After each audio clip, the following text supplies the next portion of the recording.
60 years of human spaceflight. When you say that, it just sounds incredible.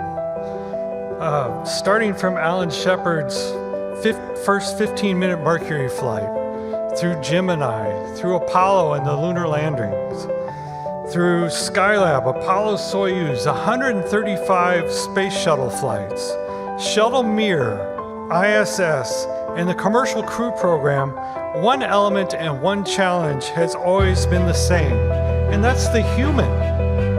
And that's what we're here to talk about today.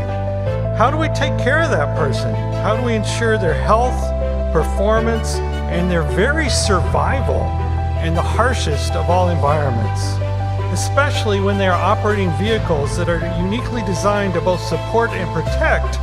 However, but in doing so, they contain their own unique hazards as well.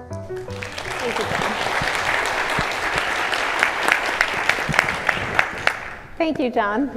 Each of these individuals is very distinguished in their own right, but importantly have worked as part of the team for human health and performance with its various names over the years of 60 years. Today we're going to hear some of their stories and contributions through eras such as Gemini, Apollo, Skylab, Shuttle, Commercial Crew, and the International Space Station programs.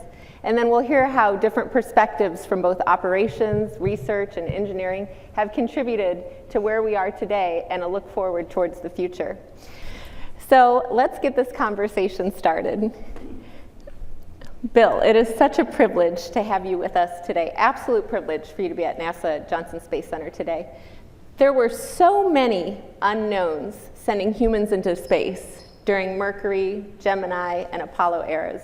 Flight surgeons were really pioneers in understanding all of these unknowns. Thinking back, how did your role as an operational flight surgeon help enable human spaceflight? Well, a very important part of my job was conducting pre-flight and post-flight medical exams and tests along with a team of clinical investigators. And the medical evaluations for each of the programs were based on what was learned in the preceding program. Now, from Mercury through Apollo, we collected data on 34 astronauts, 19 flew one mission, and 15 flew multiple missions for a total of 59 manned missions. Okay, I have to know what you learned. So Project Mercury, a primary objective was to determine if humans could perform meaningful tasks well in space. There were 6 flights that lasted from 15 minutes to 34 hours. Now, there was no notable in-flight deterioration found in normal bodily functions, but there were multiple medical differences found during the post-flight medical exams compared to the pre-flight exams. Now, Project Mercury was unique in that there were multiple pre-flight simulations in the spacecraft, in the procedures trainer, and during centrifuge tests that were analogous in time to the space flights. Now, all Mercury crewmen had lost weight following all the flights, but also following the pre-flight simulations under normal gravity conditions. And this could be accounted for by a combination of a limited water intake and increased sweating while wearing a Mercury full pressure suit. And the cardiovascular changes that were noted included increased heart rate and decreased systolic blood pressure while sitting. And then there were significant increases in the heart rate and decreases in the blood pressure when changing to an upright position. Now, for the longest Mercury flight, the astronaut felt that he might faint when he first stood up. Oh my goodness. And this is known as orthostatic intolerance. Now, the post-flight changes were highly related to the weight loss. The overall data suggested that the weight loss and the subsequent changes in the cardiovascular system may be reduced by an in-flight replacement intake that included sufficient nutrients and fluid. So, Bill, how did you build on that Mercury information as you went into Gemini? Well, for the Gemini program, there were 10 flights that lasted from 5 hours to 14 days. And the objectives for this program included to subject 2 men to orbital spaceflight for up to 2 weeks duration. And this was the maximum time that was going to be required to complete a lunar landing mission. And then to gain additional information concerning the effects of weightlessness on the crewmen and to record their physiological reactions during and following the longer duration flights. Now, because of the findings in the Mercury astronauts, a pre-flight and post-flight tilt table test was added to evaluate the orthostatic tolerance. Now, this test involved a tilt table, lying flat on the tilt table, which was then tilted up to 70 degrees. Now, blood volumes were also measured in the 3 longest flights from 4 to 14 days using standard radioisotope techniques. And there was significant weight loss that was documented after all of the Gemini flights. The amount of weight loss varied between astronauts on the same flight and between measurements on the same crewmen on different flights of different durations. And there was a post-flight increase in plasma proteins and electrolytes, and this was consistent with the in-flight water and electrolyte loss. And then there was a retention of plasma electrolytes and a rapid weight gain post-flight that were consistent with recovery of the in-flight fluid loss. So the tilt test cardiovascular changes showed an increase in heart rate and decrease in systolic blood pressure that were directly related to the weight loss. So what did you learn from the Apollo era? Well, the Apollo program took place from September 1968 to December 1972. There were 11 Apollo flights with 3 crewmen per flight that varied from 6 to 12 days in duration. Now, the primary objective of the Apollo program was to land men on the moon and bring them back safely to Earth. Now, there were 6 flights with 12 crewmen that landed on the moon. Now, it was mandated that the crewmen for the first 3 moon landing flights would need to be quarantined for 3 weeks because of the remote possibility that there could be an organism on the moon that could be harmful to life on Earth. So extensive microbiological evaluations were developed. And the orthostatic tolerance test for Apollo used a lower body negative pressure device. And this device produced similar changes in the cardiovascular system that were seen from lying down to tilting upright in the Gemini program. And then I substituted a simple stand-up test when we were quarantined in the mobile quarantine trailer because of the space restrictions. Now, blood volumes were measured on 19 crewmen, and a pre- and post-flight exercise response test was added using a bicycle ergometer.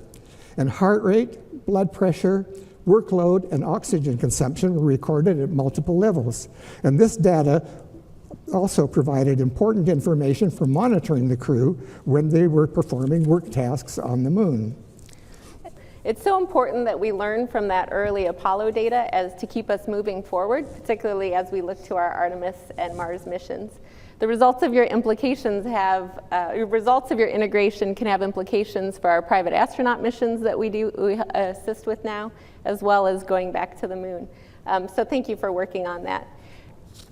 So Chuck, starting with Skylab, what were some of the more complex challenges related to human health and performance during your time with NASA? And then what did we learn? How did you resolve those challenges? Skylab was the first NASA program, and I think to date the only one, where learning about human adaptation to space was the #1 priority. It consisted of 3 missions, approximately 1, 2, and 3 months each, with a crew of 3, because they used Apollo hardware, which was modified to support this program. For exercise, we learned the crews could maintain their body weight with appropriate nutrition, which is consistent with Dr. Carpentier's findings.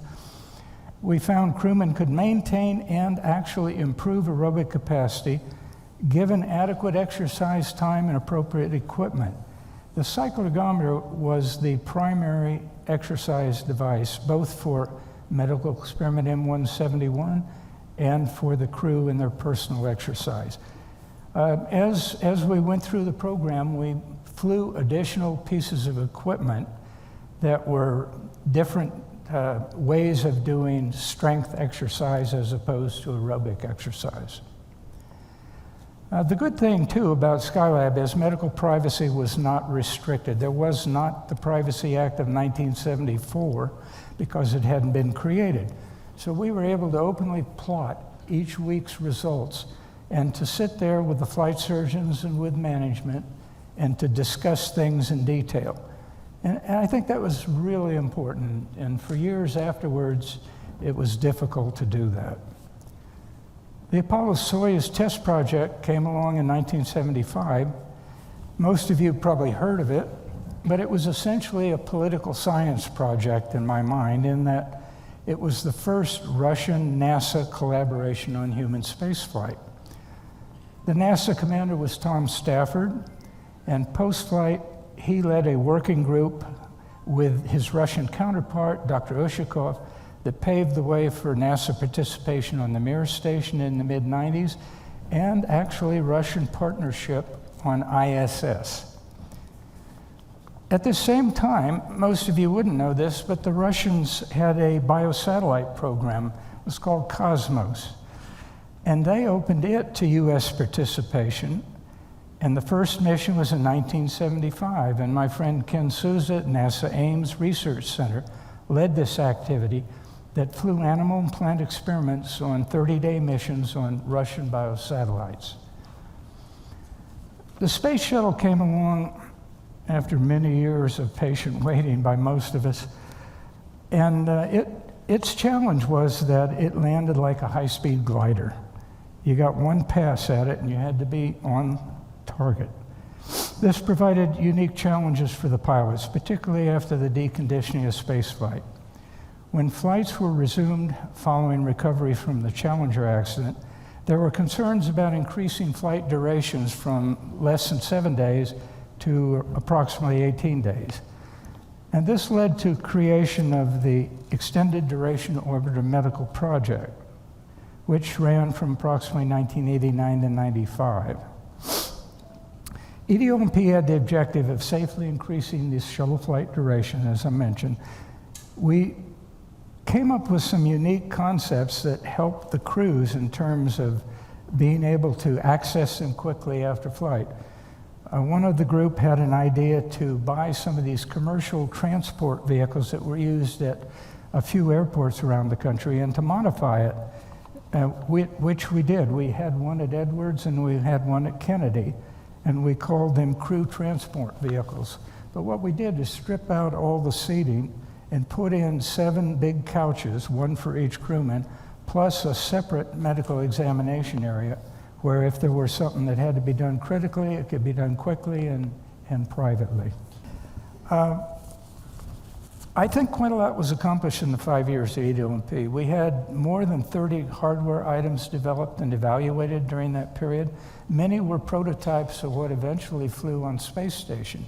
An example is the first treadmill. We also had this preliminary resistive exercise device, which had to be replaced by a later improved model. There were important flight rules that resulted from EDOMP, and flight rules are really key. One was mandatory fluid loading and mandatory G-suit inflation before re-entry. A second was we added a liquid cooling garment to the pressure suit, and this greatly reduced overheating and instance of orthostatic intolerance, and also decreased post-flight nausea by more than 50%. Exercise became mandatory as a flight rule on flights exceeding 10 days in duration, and the idea was to exercise at least 3 times weekly, to a level for 20 minutes at approximately 60 to 80% of pre-flight max. And if this were done on the cyclogometer, we were able to maintain aerobic capacity within 6 to 12% of pre-flight values. Now, most investigators on EDOMP were NASA researchers because this was a highly schedule-driven operational program. This was expedient, but it resulted in considerable pushback from the extramural science community. In response, NASA determined that future flight programs would be more open to participation by extramural researchers. And one of the other things that led to was the foundation of the National Space Biomedical Research Institute, which we formed in 1997, and it was a 20-year cooperative agreement established with a consortium of 7 very prominent research universities. It was led by Bobby Alford at Baylor College of Medicine. The founding director was Larry Young from MIT, a well-known neuroscience investigator, and he was succeeded by Harvard's Jeffrey Sutton. Now, along the way, we had to do some programmatic things to help structure our program. And I think one of the real important ones was the creation of what we called at that time in 2000 or so, the Bioastronautics Critical Path Roadmap. It baselined about 55 risks and 250 research questions that were relevant to long-duration spaceflight. In 2002, NASA began to prioritize research for International Space Station. The roadmap itself is a systematic approach to prevent, control, eliminate, or reduce known risks to crew health, safety, and performance. It also provides good guidance for solicitation and selection of funded research. Most of this was summarized nicely by Jancy McPhee and John Charles in 2009 as the Human Health and Performance Risks of Space Exploration. And I think that publication is still very relevant today. I was able to have a little participation in some of the initial steps of International Space Station. But for those of you familiar with it, you know that it was primarily an assembly task for many, many flights, and we didn't have much research time per se. But in order to get ready for this, we had to create a vehicle for how we could approve human research in a safe manner. Basically, it's an IRB that was created with the international partners for Space Station. It's called the Human Research Multilateral Review Board. This board approves by consensus all human research to be performed on ISS. In 2015, we published a supplement in Aerospace Medicine and Human Performance Journal that summarizes the results of exercise countermeasures performed by the crews during expeditions 1 through 25. This unique document included results from a Russian team at the Institute of Biomedical Problems, Moscow, Russia. So I recommend it as a source of information about the early years on station.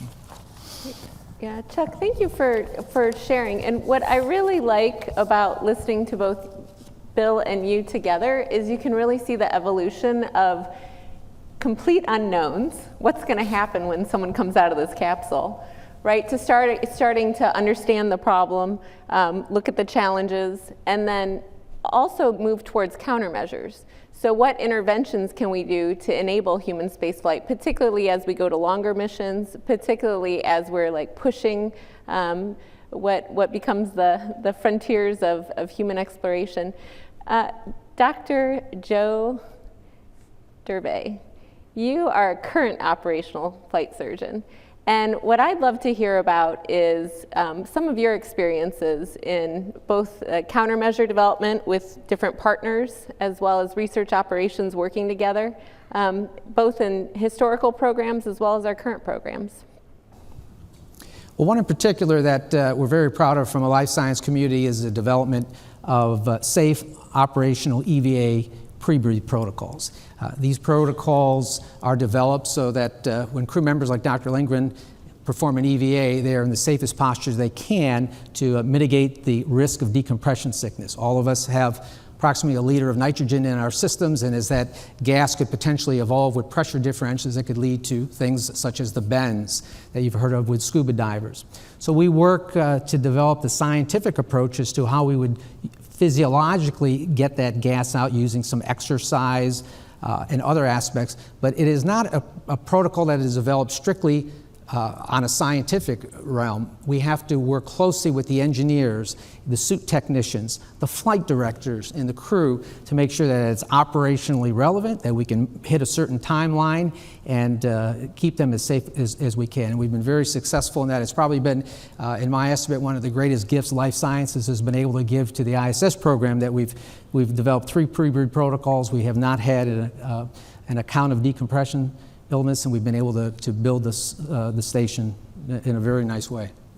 Yeah, it's amazing. It helped not only allow us to build the station, but I know that the research is now looking back at pre-breathe protocols for when we or looking to multiple EVAs onto the lunar surface. And that's an excellent point. We do have work underway here at the Johnson Space Center looking at exploration of atmospheres, such as 8 pounds per square inch, 34% oxygen, and we're doing research trials on that. We'll be doing some more this spring, and looking to see if we can reduce the time it takes for pre-breathe and get crew members out the door quickly and efficiently and safely.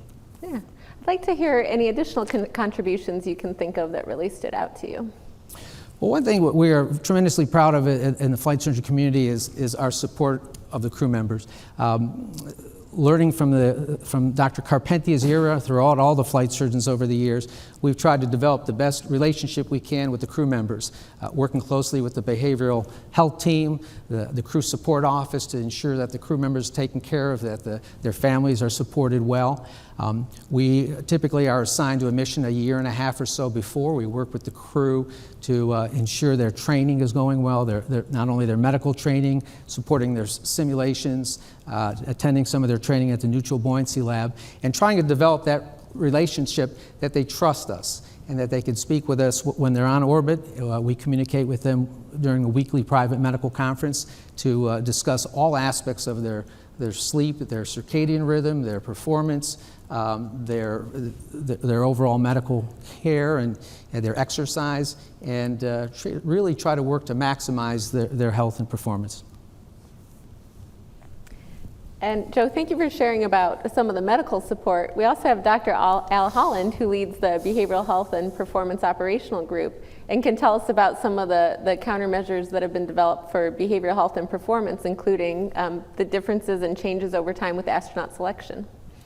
Over the years, one of the greatest steps forward is looking at the individual, not just the physiology, but stepping out and looking at the whole individual in the context of their family, in context of their relationship on board, in context with their relationship with ground, and moving into more of the psychological, the interpersonal, and the social aspects of the human system. I think that's been the most remarkable thing that I've seen. And it's been quite welcome. When I got here in 1984, I had this idea to put forward a selection program. And the selection program, so I went to the head of then Space and Life Sciences. And he was a venerable prior astronaut, well respected. And he sort of smiled and put his arm around me and said, "Son, you got to understand the crew won't be really satisfied until the last psychologist has been strangled on the entrails of the last flight surgeon." So that as a brand new psychologist at NASA, that put things in perspective for me. And I realized that there was some changes yet to come. But we did, with the advancement of long-duration spaceflight, which has been the real forcing factor here, we were able to put forward what we think are improvements in selection of astronauts and key personnel, as well as pre-flight training and gathering lessons learned from prior flights and passing them forward to new flyers, as well as in-flight support and keeping the connection warm between the crew member and the families, and in-flight monitoring. There have been a sequence of gradual improvements in those areas. And thanks to people who advocate in the crew office, such as Dr. Lindgren down there, it's hopefully will continue on, because we have a huge challenge ahead with sustained lunar operations and Mars in particularly. With the lack, I was going to ask you about that. Can you speak a little bit to those changes that you see as we move to long duration and the different psychological supports and how they'll need to change or are changing? Yeah, just from the operational point of view, because we have a whole research function in the behavioral health and performance area that's chewing away at these problems and bringing in some good data. But from the operational point of view, the communications lag is going to be, I think, one of the primary drivers for how we radically have to change the way we have been doing selection training, in-flight support, and in-flight monitoring. as well as the length of time, 2.5, 3 years per mission. So we will need to shift around and really need to look at the individual if we're going to sustain them, and the individual as a member of their family, and keep that connection warm and really push out on ways to keep the communication lines open and approach real time as much as possible. So that's a big part of it. And allow the crew to maintain some sort of community with a set of norms through their mission, so that when they re-enter back into the world they left, it won't be that different. It'll be a pretty smooth re-entry. Right, because now we're talking about maybe 2.5-year missions someday and a 22-minute communication delay each way, which is just going to really huge. Yeah, make it important to have those different abilities to connect back with your families. And right. So what about, I just wanted to ask you one last question about what you were saying. So one of the most important countermeasures or way of making sure humans can succeed in space has been the selection of different individuals into the astronaut classes for training. What changes have you focused on as we look to more long duration flyers, particularly with the behavioral health and performance aspects? Sure. Well, we have repeatedly, I'd say 3 times in the last 15 years, we've gone back to the mission. So we start with what's the target mission? What's the mission profile look like? And then we work from there with people who have flown missions similar to that in analog situations, in the polar stations or undersea stations or military units, and also flyers who have flown missions. By flyers, I mean astronauts who've flown missions approximating what we're looking at. And we'll take that sort of all that information together, and we'll define what competencies or attributes, skills that we're looking for in a person like that. So as we did last time, we worked very closely with a group of people within the astronaut office, and we established a sort of a sounding board panel. And as we developed information, they would process this information and bounce back to us and say what worked and what didn't work. And so we've gradually moved toward away from only the individual and looking only at the individual's ability to manage their own emotions, but also to look more at the interpersonal aspects, look at teamwork, look at leadership, and in particular followership. So there are a number of competencies that we've been able to develop in that manner. So I'd say that's one thing. Another thing which I think has been a pretty good contribution has been looking at people not just from tests. You don't just give people a bunch of psych tests and say, okay, well, you know, you want to be a forestry person, but you want to have a multi-method approach to that. So we do psychological testing, but we also do a very structured and targeted interview. We do behavioral exercises. We do peer ratings. We gather as much information as we can about an individual and in their context for these longer duration flights. Well, it's also wonderful to have Vicki Claris here.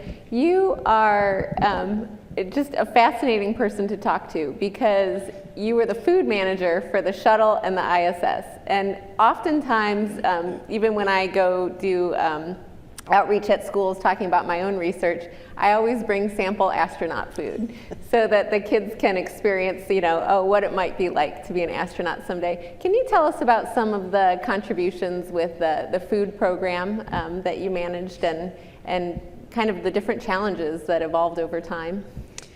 Well, I think everyone is very aware of how important food and nutrition, diet and nutrition are to people's health here on the ground.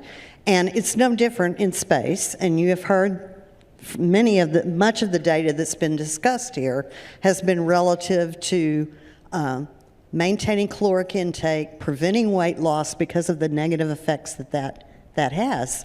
So I came to work very early in the shuttle program. I think 16 of the 135 missions had flown. Rita Rapp was my NASA boss when I came to work here. And food was just not high on the priority list. I mean, I would say probably 98% of the shuttle astronauts that I worked with really took the attitude that a shuttle trip was a camping trip. They could find something they wanted. They'd come in, look at the menu, got to try things. And for a shuttle, the menu was 100% personal preference. So they would tell us what they wanted for each meal, and that worked great during the shuttle program because the crew member and the food were on the same vehicle, never got separated. So, but even with 100% personal preference, crew members they skipped a lot of meals on orbit. The flights were short, relatively in duration. Again, they most considered it a camping trip, and so they felt compelled to work all the time because they had so much to do, and they knew they had a very limited time to do it in. And so we would get, on average, now this included, we sent a lot of reserve food too, if something happened and they couldn't land and had to orbit for additional days. But on average, we were getting around 70% of the food returned from flights. So it's not at all surprising that they were seeing weight loss and that was contributing. But that had a lot to do with the fact that they felt compelled to work all the time. As we got ready to go in the early 90s, when we were going to go send our folks to stay on Mir, I can remember the original plan was that there was going to be no NASA food sent to Mir. It was the crew members that went were going to eat all Russian food. Well, the late Dr. Charles Borland, who was managing the ISS food system at the time, the development of the ISS food system, he negotiated to get a small amount of NASA food on board Mir for those crew members who were going to go stay. And so I can remember talking to some of those first crew members and saying, what do you want to take? You know, it's going to be a limited amount. What do you want to take? And most of the response I got was, I'm busy learning about training for Mir. I'm busy learning Russian. Just go look at one of my shuttle menus from the past, because these were all people who'd flown before. Pick something off of there, it'll be fine. So that's what we did. And then post-flight, these folks who had now been up there long duration, at that time it was like 4.5 months. Yeah, something on that order. But most of them came back and said, oh, I should have paid more attention because psychologically the food became very important. And that's what the nutritional importance of the food hasn't really changed, other than we have learned more in partnership with the Nutritional Biochemistry Lab. We've learned more about the nutritional requirements and how they can be tweaked for space. For instance, we have reduced the sodium content in the food because we know that has an exacerbating effect on muscle loss and bone loss, and so that has changed over time. But basically, that nutritional aspect has been tweaked, but has remained the same. But that psychological aspect has really changed. And it was an educational thing for the crew office members as well, for the astronaut office to learn about the importance of the psychological aspect of food.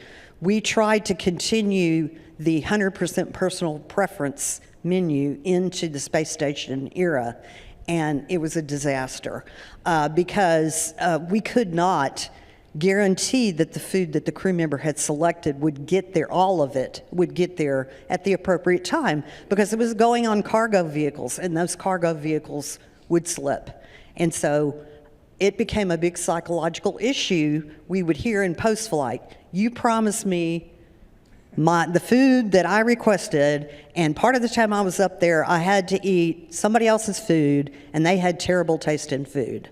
And so when the first ESA unmanned cargo vehicle was going to fly, the management wanted to put a lot of clothing and a lot of food on it because it was an untried vehicle.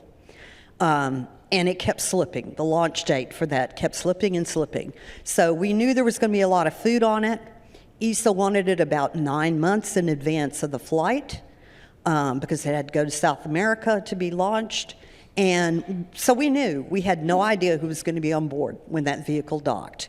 So within the lab, our dietitian and our food science team, we came up with a standard menu and said, this is what we want to put. And basically that standard menu was designed to provide as much variety as the food system could provide.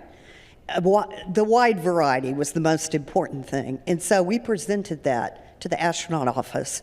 And much to my surprise, they said, not only do we want you to use that on that first flight, we want you to use that from now on, because we want to eliminate this psychological problem of eating somebody else's food. And so beginning with increment 16, we introduced the standard menu. And the agreement we made with the astronaut office was that we would provide some personal preference to augment that, but a smaller number of containers that we had a much better chance of getting there at the right time.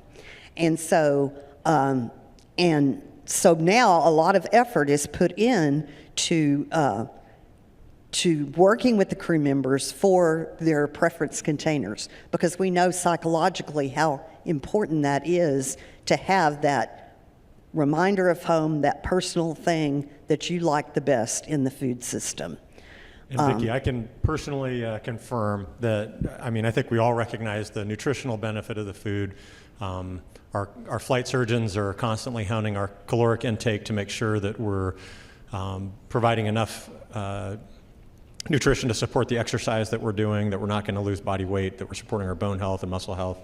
But the psychological benefit, on the ground we use food not only for nutrition, but to celebrate, to commiserate. And so a lot of that gathering, that bonding with the crew is done around food. We'll take the food and so, for example, during our flight, Jessica Watkins had a birthday within days of us arriving on flight, and we took various pieces from the pantry and made a birthday cake for her. And so those are super important things. When you're kind of having a bad day, a coffee and I'm trying to think of something, maybe some cookies, go a long way to kind of cheering you up. So Vicki, could you just speak just briefly to some of the challenges you're talking about, the opportunities and the evolution of what's happened with food will be more complicated tenfold in something like a mission to Mars. Can you tell us a little bit about what's happening in the research world at NASA for that right now? So the biggest challenge for a mission to Mars is the fact that the type of shelf life that's going to be needed for especially that food on the first mission. Because we know that just the logistics of getting to Mars, it's long, it's drawn out. And we're going to have to pre-position supplies and verify that they're there before we can launch crew members. And so what that means is that the food that the crew eats on that return trip, that first return trip, could be 5 years or more in age. Now, we can produce food from a microbiological perspective that's safe to eat for that length of time. But the thing, and because we can, by processing the food to shelf stability, we can control microbial growth. What we cannot stop is the chemical changes that occur within that food. And so those chemical changes are going to reduce the acceptability of that food because they alter the color, the flavor, the texture over time, and they alter the nutritional content. So there are certain nutrients that are more susceptible to that kind of degradation over time. So the challenge is to find out, how many foods can we have that will have adequate shelf life, will maintain nutritional content over that length of time? How much variety do you really need to support a crew, for them, from a psychological perspective, because a lot of us are pretty redundant in what we eat every day, but then some of us aren't. And so it's going to be hard to find that happy medium of how much variety do we need. And, so that's a big challenge, but that's that's the focus of the research that's going on in the food area now, is looking at what nutrients degrade, what qualities of food degrade, how can we control and try to control those chemical degradations in the food, and how much variety do we need to support a crew on a Mars mission. And I think one of the really exciting things that we were doing on station, and I got to do this during my first mission, as well as this most recent mission, is looking at the viability of being able to grow food during the mission. And so we have an enclosure. It was called Veggie the first time I flew. This time it was called X-Roots. But we had the opportunity to grow edible crops. During my first mission, we were the first crew to grow red romaine lettuce and to get to officially get to eat it. And then this most recent mission, so during that first mission, those were grown in pillows of a soil matrix. So imagine kind of a bean bag and then a plant growing out of that the bean bag, the soil within that bean bag providing a matrix for the roots. And during this most recent mission, X-Roots, we were looking at hydroponics and aeroponics as a potential methodology for supporting plant growth. We grew beans, peas, carrots, radishes, so again, edible crops. And I think it's really exciting because there's a possibility. I think if we're able to scale these up, I imagine a module, I've seen it in science fiction movies, but I imagine a module that is the farm or the greenhouse, where it's just a module that's filled with growing plants. And so for myself, when I got to take care of the plants, I think all of us would go in there, would pull down the enclosure and just kind of stick our head right next to the enclosure, because that smell of, it's essentially earth. It's the smell of earth to smell these growing plants. And so I know our whole crew enjoyed taking care of those plants, because it is one, we live in this fairly sterile environment of station, and to see something that is growing every day, to see that green color in kind of the silver and white of space station, there's a psychological benefit in addition to that potential future nutritional benefit. Millions of gardeners all over the earth can't be wrong. And so that psychological benefit of taking care of something on a daily basis, I think, is very powerful. And then I think, potentially if we can build a resilient crop system, it's something that can contribute to our environmental control system, pulling carbon dioxide out of the air. So I think that research was really exciting and a powerful adjunct to the research that your lab is doing. Absolutely. Yeah, thank you very much. Chell, we loved hearing about the veggie experiment that you participated in, and there's so many other things that you're a consumer of as the astronaut that the huge human health and performance team is really trying to support, whether through research or operations. Can you touch on any of the other contributions that you've really felt or experienced as a crew member, and what those have either meant for you or where you can see opportunities and challenges that need to be addressed? Sure. Well, thank you. I guess I really want to just first start out and really kind of identify what a rare privilege it is to be a part of this panel. So for those in the audience that have been here for a long time, you recognize this, but I think I see newer faces in the audience, and and for the folks that are watching online, what a rare opportunity is to have the breadth of space, the support for human spaceflight, health and human performance, space medicine represented on the stage here. To have the perspective and experience reaching all the way back to the very beginning of our space program is an incredible thing. I've wanted to be an astronaut for as long as I can remember. I thought that the path was through engineering. I quickly discovered an aversion to Calculus 3 and a joy in biology. And so I switched my major to biology and pre-medicine. But with that passion about science, I was deeply, deeply interested in space medicine and reading papers written by Drs. Carpentier and Dr. Sawin. I did my senior thesis on orthostatic intolerance, and so what a privilege it is to be sitting on this stage with this team that inspired me, and then parts of the team that directly supported my missions and then the missions of crew members on the space station now. I was Dr. Dervay's deputy surgeon for STS-24. I ditched him for a job in the astronaut office. I apologize for that, Dr. Dervay. But have the privilege, he was my crew surgeon for this most recent mission. Dr. Holland was my BHP operational psychologist for this mission, and I've worked with Vicki over the years in selecting food. The astronauts that went on Mir complained that they did not spend enough time really thinking about their menu.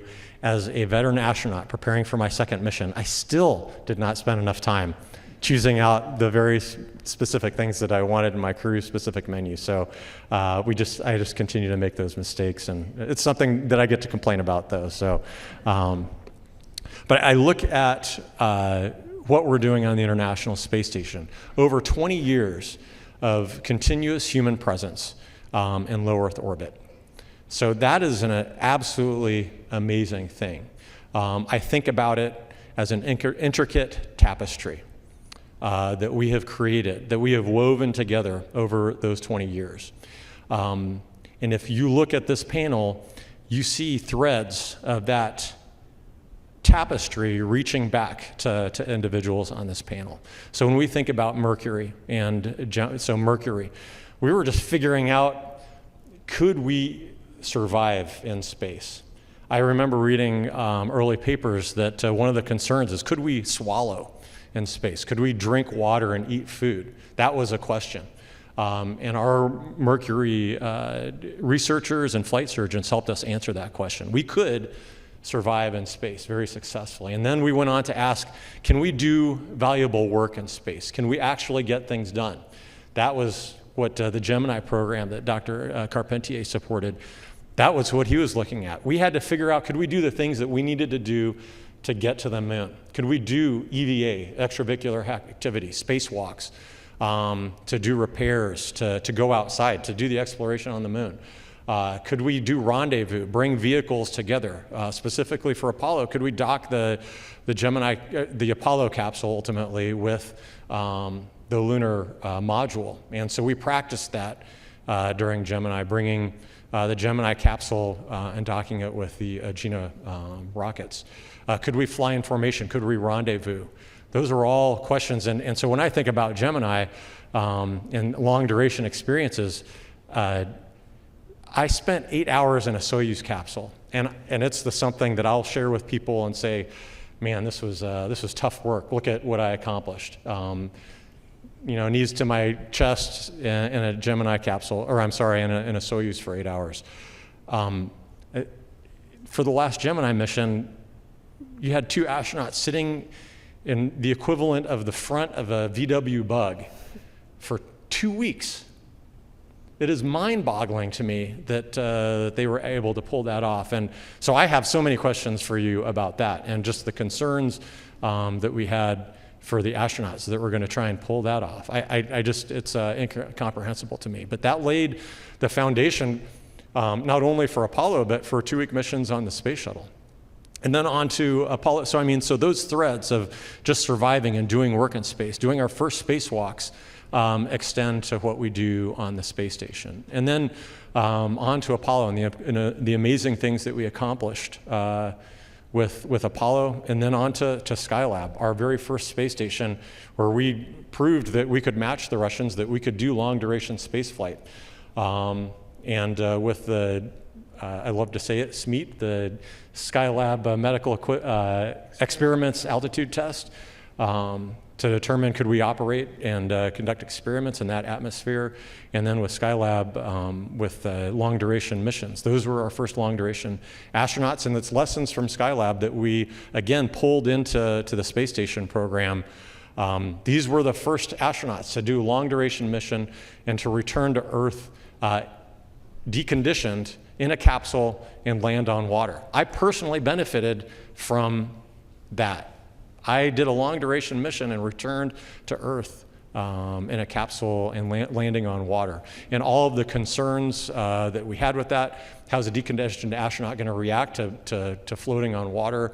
What are our escape possibilities? Do we want to let deconditioned astronauts or crew members get into the water in the event that the capsule is sinking? Those are all things that we had to consider.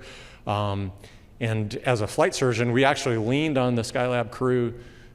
We brought them here for a conference to lean on their experience, to feed that directly into what we were doing ultimately with Space Station and Orion. And so you can see the contributions that these programs ultimately led to Space Station. And then after Skylab, Apollo-Soyuz, I mean, is the origins of the origin story, if you will, of our relationship with the Russians.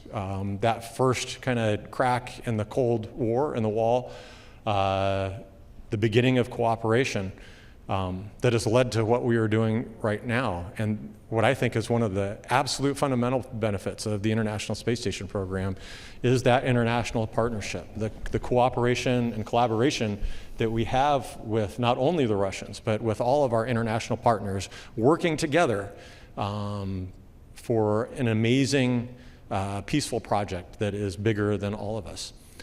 When you think about that International Space Station, what we are accomplishing together with nations that just 40, 50, 60 years ago were mortal enemies, what we have accomplished together now is absolutely incredible. And so the Apollo-Soyuz test project was the origin story for that relationship. The Prophylactorium, the Prophy, is a building that my understanding was built to house the Skylab astronauts. Is that true? I'm sorry, building? The Prophylactorium, the Prophy? I don't. They're on Skylab? Okay. So my understanding is that was where Stafford and Slayton and that crew all stayed while they were there in Star City. And that's a building that we still use today. Our NASA office is housed in that building. When I was a flight surgeon supporting the space station crew in Star City, that's where I had my little medical office, and it's where I stayed, and that's where our flight surgeons still stay today. So Apollo-Soyuz test project, and then the shuttle program, obviously. So again, was a huge part of weaving that space station tapestry.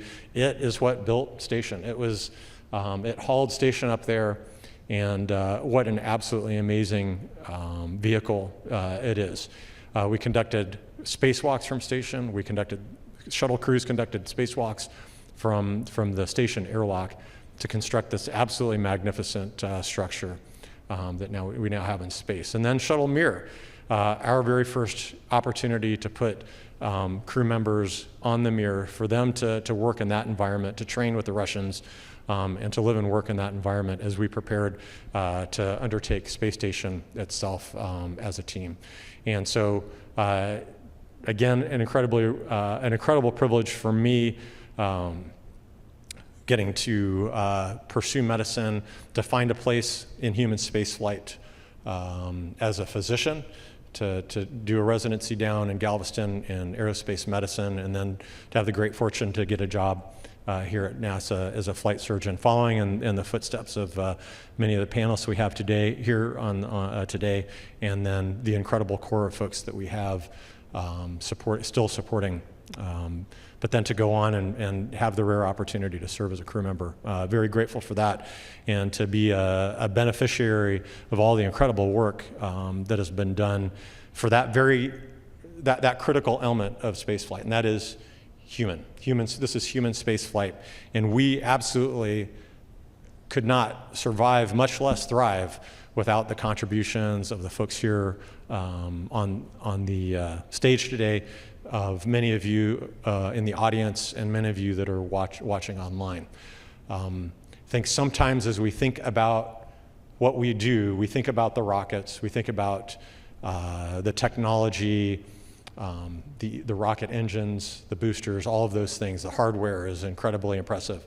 But it is that human element that we strive to protect. And as I know oftentimes a pain in the butt. But I know that I speak for the crew office when we thank you for all of the work that you do to make what we do possible. So space station operations, I've had the opportunity to fly, as Suzanne mentioned, 311 days over 2 missions, and supported directly by, from a medical standpoint, and I put Dr. DeVay to work this time around. The incredible work that our behavioral health folks, the operational psychologists and operational support that is provided to us, making long duration space flight possible. The ability to communicate with our families over a voice over internet protocol phone. Absolutely mind-blowing that I can dial from my laptop computer on the space station any number on the ground and talk to somebody on a line that is clearer than my cell phone is here on the Earth. To share that experience, to maintain that connection that we have with families. That is human space, that's the human part of space flight. That we're able to connect over video conferencing software, and that I'm able to spend time with my family, an hour and a half, seeing my family and talking with my family once a week. That supports that human element of human space flight. And then really the incredible amount of personal stuff that we get to bring with us, and that comes up in space, in care packages. Again, that makes these long duration missions incredibly tolerable, so that we're not just surviving, that we are able to really not, if you think about Maslow's hierarchy, we're really well taken care of, so that we can reach that point where we're focused on the job and able to do the things that the program is set up there to do the science and research that improves life here back on Earth and extends our presence in the solar system. So in the end, that tapestry that we're weaving together, I think, really supports this idea that that space flight is truly the ultimate team sport. That it takes a community like this to support humans in space. All of the contributions that you all have made to directly support that small part of the crew, those few people that get to actually ride on that rocket and spend time in low Earth orbit. This team and the wider team, the engineers, the scientists here at JSC, at all of our centers, and with our partners all over the world to make this happen. We've been doing Space Station now for over 22 years, and I look forward to the future that we have on station to continue to conduct that research to enable our exploration of the moon and Mars, and really just a privilege to be a part of it with this team. Yeah. Well, thank you. It's been an absolute inspiration listening to all of you today. Thank you so very much for your time, and it's a real gift that we've been able to talk with you today. Thank you for inspiring us to move from the unknown to the known, and how we've faced evolving and different challenges over time as mission goals change and as the nature of missions changes. We're inspired by what we hear today.